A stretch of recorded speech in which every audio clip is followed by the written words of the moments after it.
What's going on, everybody? This is Afro Think Tank. Today I want to talk about what businesses African Americans or people in the African diaspora or a second, third, fourth generation African immigrants to America, what kind of businesses we should be thinking about doing when going to Africa, right? And I'm only talking to the serious ones, because I'm not talking to the ones that just want to visit. I'm not talking to the ones that want to go and just escape America. I'm talking to the ones that want to go over there and they want to build a foundation that's going to be there for generations, right? I'm talking about those people who know that when starting a business anywhere, a real serious brick and mortar business, that it could take decades before you even see a profit. People who understand what real business is, not Instagram business, not all this get rich quick scheme, because that's not real. That's all fake. That's all fake. I'm talking about people who want to do real businesses, but they're just trying to figure out what industries they could get into that they can probably go to Africa and do, in this environment, right? And I've been doing business in Africa for 5 years. I have a shop, right? I have 2 shops, and I farm and I sell my products out of my shop. So I have a distribution location for anything that I want to sell, right? Which gives me the flexibility to be able to sell anything, right? Anything that's needed, I can sell it, right? That's my niche, right? Anything that's needed, I'm gonna sell it in a location where it's not easily, available, right? So I provide that type of value. Now, businesses and some of these things I'm planning on getting into later on, when I have the capability. But these are good ideas that I feel like I can share, because the opportunities are so vast.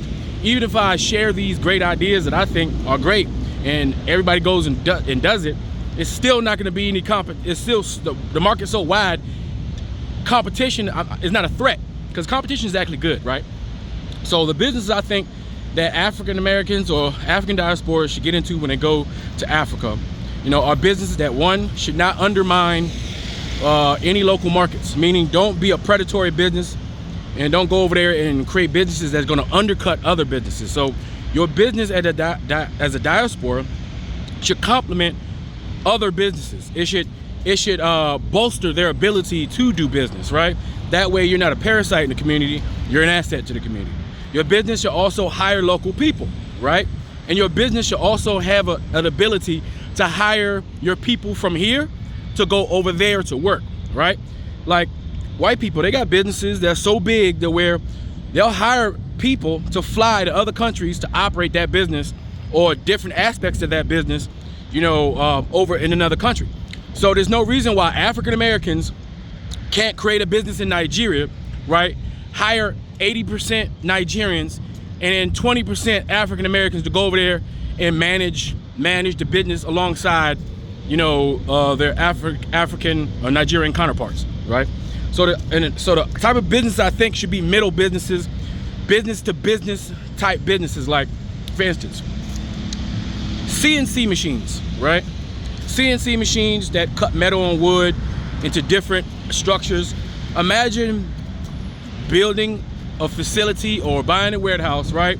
You and your group of investors getting together, buying a certain amount of CNC machines, right?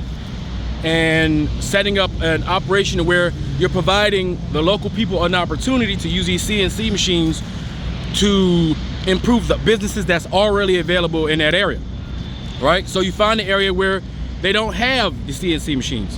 So if you don't got CNC machines readily available, right, they can't produce and manufacture certain things that will make other businesses better or level up.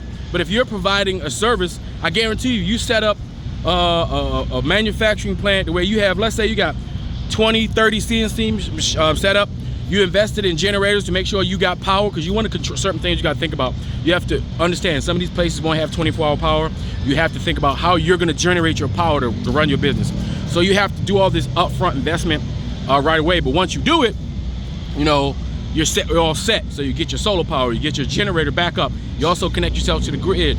If you provide CNC machines for the local population, put a big ass sign, hey, rent CNC rentals. Or let's say you have you want to manufacture a certain product for a certain business that don't have to order that part from goddamn Dubai or China, because you manufacture it right there, right? You can also do the same thing with 3D printer machines.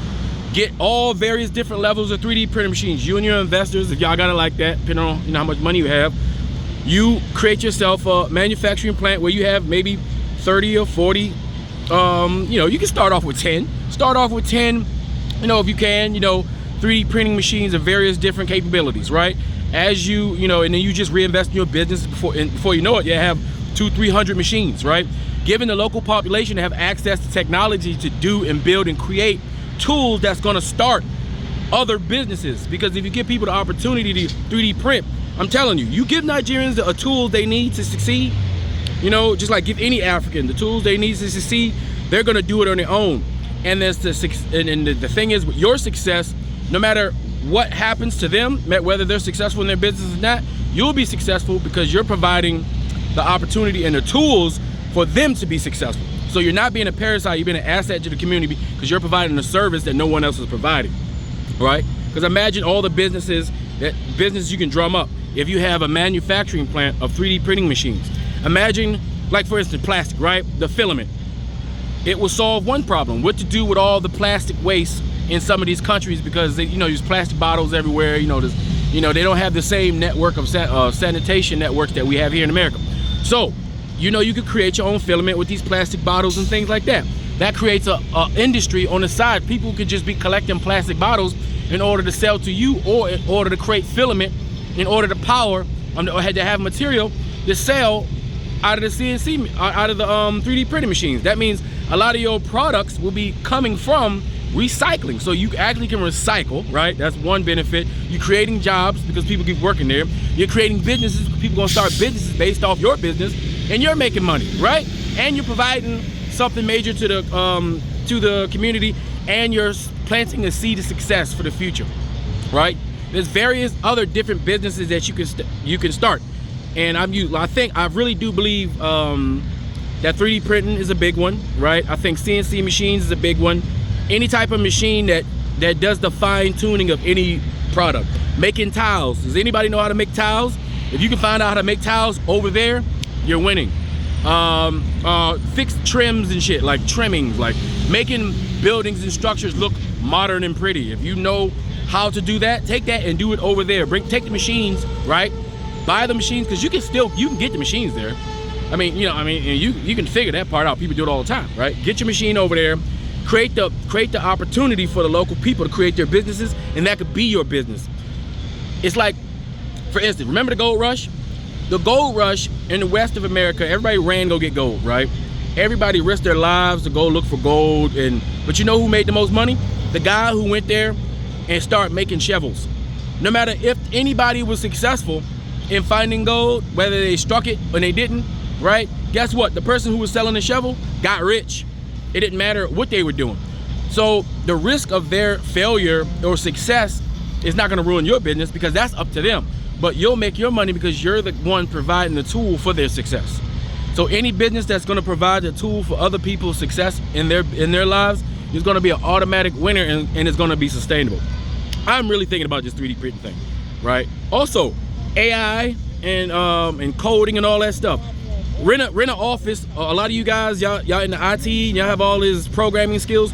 Go over there, start a goddamn trade school, right? And teach these people how to do some of these things, and then start a company, right? And then start doing business like that. Make a bunch of, you can go over there and produce programmers. How long does it take to produce somebody who don't know anything about coding or anything about programming in America? How long does it take to go from zero to efficiency, right? You think about that. You go over there, I guarantee you can do exactly the same thing and have your own army of programmers and coders, right? And then you have yourself a business where you can start providing that service or consulting service, or you can provide them with whatever service that programmers and coders do for the local population. Once again, giving them the tools and opportunity and the know-how to create businesses based off your business, right? AI, like go out to some of these rural villages where you know that there's no opportunity, and you be that beacon of opportunity. Like for instance, Nigeria, right? Everybody thinks about Lagos and Abuja, but there's like 30-something states, right, that don't have that opportunity. You be that opportunity, and the market totally belongs to you, right? It's all for you, wide open. So every problem that you see in Africa is a possible business opportunity as long as you can find a practical solution to empower yourself while empowering other people. I'm telling you, that's what we got to do. All right, that's the kind of business we need to get into. That's the kind of mindset we got to have. How do we leverage the skills and trades that we have here, take it over there, right, and maximize that over there to create a foundation. This generation needs to be foundation builders. All right, foundation builders. We need to be building foundations in order for our children to be able to stand upon, to build what they want to build, to do what they want to do. You understand? Like, we need to be building the roads, and we need to be building the sidewalks that our children are going to walk on and drive on to success. That's what we got to be thinking. That's the mentality we need, right? Like that. We can't think all the way up there. We got to start down here in the mud. We got to think about how to take that mud, right, and form that mud into something we can walk on. That's the kind of stuff we got to do. So I encourage all of you, the serious guys, you serious black international investors who want to go to Africa and do something big, I encourage you to pick businesses and industries that's going to facilitate and empower the local population, right, to start businesses and employ the local people to do those businesses, right? Create a place to where you can manufacture experts in various different trade fields so they can go off and do their own thing. All right, so keep that in mind when thinking about what kind of businesses you want to do that's going to succeed. And understand, when you do real business, not Instagram business, not TikTok business, not just quick, everybody want to just get rich and don't want to actually do anything but turn a key and then everything's successful in their hand, you know it work. I'm talking about the ones that know it's going to be a lifetime grind. Guys, I need you to start thinking about these type of industries, because these are the things that's going to be lasting for hundreds of years. These are going to be the companies that they be talking about 100 years from now, when they're Fortune 500 companies and these $1 trillion companies that were started by African diasporas who went back to the continent and utilized their own resources to benefit themselves and the local people. All right, so anyway, I hope you understand what I'm saying. Tell me any other ideas you think we should get in, any type of ideas that you think would be good for the diaspora to go in to investing with our brothers and sisters on the continent. Leave that in the comment section below and we can talk about that all day long. Anyway, that's all I got to say. It's Afro Think Tank. Learn something, teach some. I'm out.